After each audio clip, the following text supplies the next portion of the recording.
Welcome back to our discussion about building evidence and spreading effective practice in child welfare. In the first video in this series, my partner and I talked about the need to build evidence in child welfare and why this can be so challenging. Then we introduced the framework to design, test, spread, and sustain effective child welfare practice, a practical guide designed to help child welfare decision makers, evaluators, and funders support evidence-based practice. In a nutshell, the 5 phases of the framework form a complete process that includes identifying and exploring a problem, developing and testing a solution, rigorously evaluating the intervention, adapting and spreading interventions that work, and applying, monitoring, and continuously improving them over time. In the second video, we presented the first of the framework's 5 phases, identify and explore. If you haven't seen those videos, it may be helpful to watch them before viewing this one, the third in this 5-part series. To begin, we're going to imagine that we've already carefully examined a problem and thoughtfully researched possible solutions based on our theory of change during the identify and explore phase. Which phase of the framework we enter next depends on the intervention we've selected, its evidence base, and whether or not it's already been implemented. In this case, we've decided that existing evidence-supported interventions are not available to address our problem and the needs of our target population, so we're going to design a new intervention. That means our next phase will be develop and test.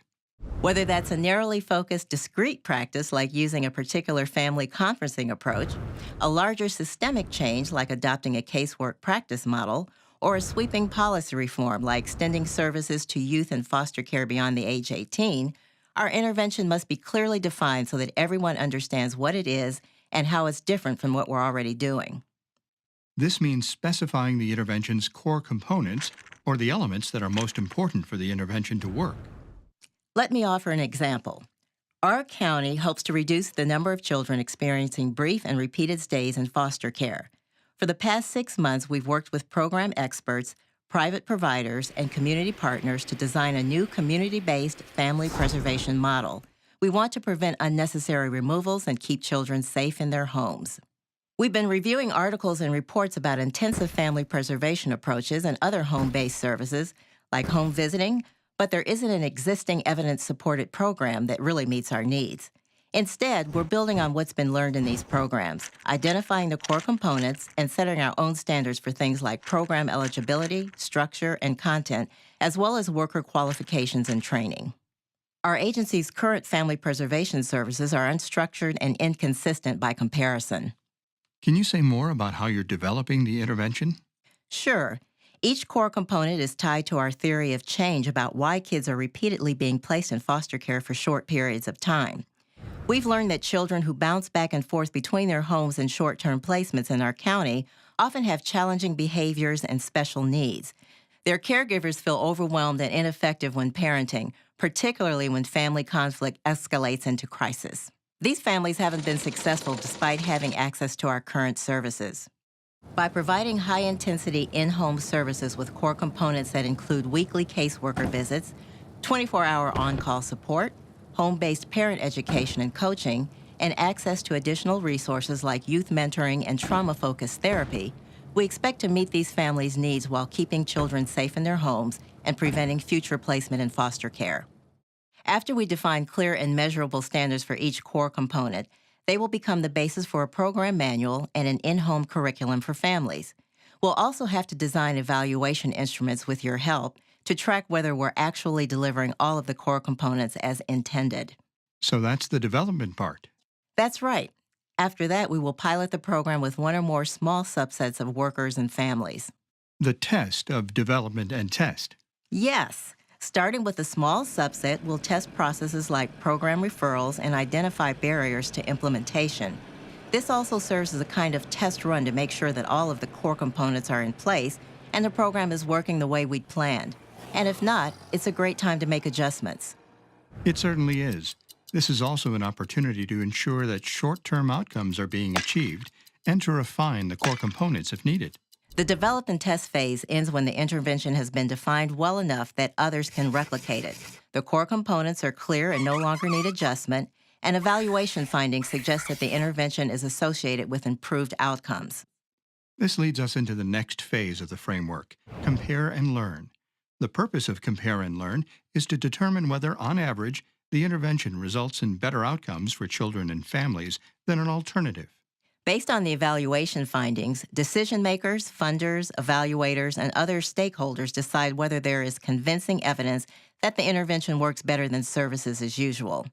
Steps in this phase include designing a rigorous evaluation involving an intervention and a comparison group, collecting data, performing analysis to draw conclusions, and using data to dig deeper, when possible, to determine whether the intervention was more or less effective for certain groups of people or under certain conditions.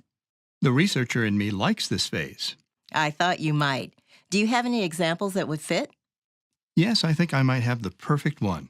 I once worked with an agency that wanted to test the effectiveness of a parenting program for first-time parents.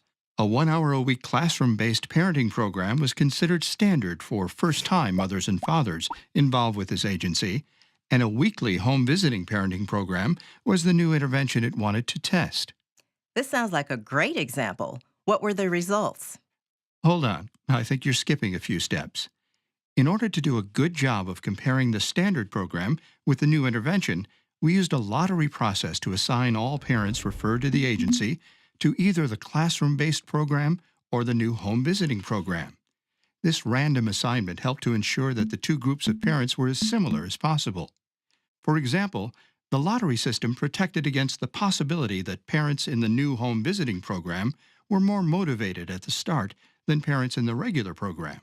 So what sort of differences in outcomes are we talking about? Well, the classroom-based teachers and home-based teachers kept track of attendance and participation, and I measured parents' confidence in their abilities to care for their children. We also tracked longer-term outcomes, such as children's entry into foster care during and after the program ended. The agency also gathered personal stories and feedback through interviews and focus groups with parents. Parents in the home visiting program said that being able to interact with their children while learning the parenting techniques made a big difference. On the other hand, parents who attended the regular parenting classes reported that they had difficulty remembering the techniques well enough to be able to use them when they returned home. Ultimately, the outcome data seemed to support these stories. Comparison tests revealed important statistically significant differences in outcomes between the two programs. Parents who participated in the home visiting parenting program reported greater confidence in their parenting skills, and their children experienced fewer entries into foster care. That is some amazing work. And as a result, it sounds like the agency gained convincing evidence that children of parents who received home-based services were safer in comparison to those who received classroom-based services. This kind of strong evidence is really helpful to hear. We also collected important information about how closely the agency followed the core components of the home visiting program, its delivery, and parents' participation. This loyalty to the intervention as planned is what we call intervention fidelity. Tracking fidelity may allow us to look more carefully at why some parents fared better than others within the home visiting group. Because the agency made the commitment to complete Compare and Learn and partnered to make the evaluation a success, it was able to justify informed decisions about parenting programs in the future.